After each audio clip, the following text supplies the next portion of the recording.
Shubor nakaslem jong unongsan hima.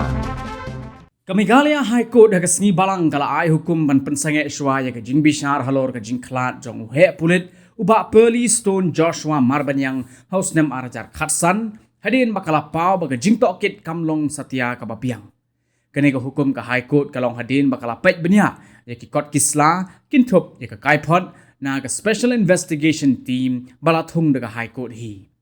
Wala ka sarkar kala pentip baka jing bishar halor ka jing klat no jong ba Marbanyang kadang yat hadu menta Henry ka klempau ba ka jing tokit kalong ka babiang laong ka High Court. Namar kata ka High Court kala pensange shwa ya ka jing bishar tat hadu bakanda ai da ka waipat ka hukum. Laban kedo ba uba Marbanyang ubalong sub inspector ula klat no ha kami jong ka arpu sautrik ka lalingkot arajar khatsan ha ka jakasa jong u ha pathar khma ribhoi.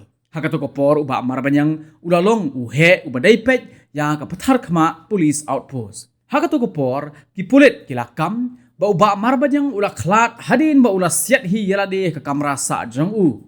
Henry ki babun balang ki bakinthom nadu ki bahaying hasem kimshim langit satya ya kandi kamtam namar ba shisngi shwa ba un klat uba Marbanyang ula bat ya laipu artli ki trok kit doyong bean ki bala penkeng ya ki hukum jong ke National Green Tribunal.